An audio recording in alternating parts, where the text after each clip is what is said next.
అండి కాకరకాయ ఫ్రై చేస్తున్నాం. మా చెట్టుకాయలండి సన్నగా కోసం నూనె పెట్టేసుకొని కాకరకాయలు చేదు ఉండకుండా ఉండాలంటే కోసుకొని ఉప్పు పసుపు వేసి ఉట్టిగా పిసికి కొంచెంసేపు పక్కన పెడితే కాకరకాయలో వాటర్ అన్నీ బయటకు వస్తాయండి, చేదు వాటర్. నూనె పెట్టేసుకొని ఒక రౌండ్ వేసుకున్నానండి. ముందు ఫ్రై చేసి పక్కన పెట్టి కర్రీ చేస్తాం. అలా ఫ్రై అవుతున్నాయండి. మొత్తం గోల్డ్ కలర్ వచ్చేదాకా ఫ్రై అవ్వాలి. కాకరకాయలు ఇలా గోల్డ్ కలర్ రావాలండి. గోల్డ్ కలర్ కాదండి, ఇది బొగ్గులాగా వచ్చింది. మా వారు అలా తీశారు. 4-5 ఎల్లిపాయ రెబ్బలండి. ఎల్లిపాయ కారం చేసుకుందాం. కాకరకాయలకి ఎల్లిపాయలు దంచి కారం వేసుకుందాం. ఎల్లిపాయలు 4-5 రెబ్బలు వేసి అలా దంచాను కదండి. కొంచెం కారం వేసుకుందాం. పచ్చిమిరపకాయలు కూడా ఇలా బారు కోసి వేయించుకోవాలండి. కరివేపాకు కూడా ఇలా బారుగా కరివేపాకు రెబ్బలాగే ఉంచి ఫ్రై చేసుకోవాలి. కొంచెం నూనె పోసుకున్నానండి.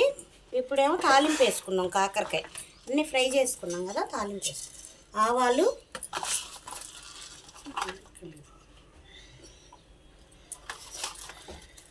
జీలకర్ర, సాయిమినపప్పు అండి, కొంచెం పచ్చనపప్పు. తాలింపు వేగిందండి. ఇప్పుడు వేయించి పెట్టుకున్న కాకరకాయలు వేసుకుందాం. కొంచెం పసుపు వేసుకున్నానండి. ఇప్పుడు ఉప్పు కూడా వేసుకుంటాం. కొంచెం ఉప్పు వేసుకొని సిమ్లో పెట్టుకొని ఫ్రై చేసుకోవాలండి, లేదా మాడిపోతుంది. ఆల్రెడీ మాడగొట్టారు మా వారు. దంచి పెట్టుకున్న ఎల్లిపాయ కారం అండి, ఇది కూడా వేసుకొని సిమ్లో పెట్టుకొని కలుపుకోవాలి, లేదా కారం మాడిపోయిద్దండి.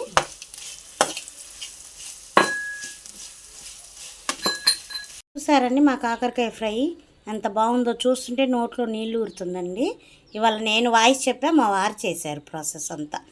మా కాకరకాయ ఫ్రై మీకు కనుక నచ్చితే లైక్ చేయండి, షేర్ చేయండి, సబ్స్క్రైబ్ చేయండి, సపోర్ట్ చేయండి.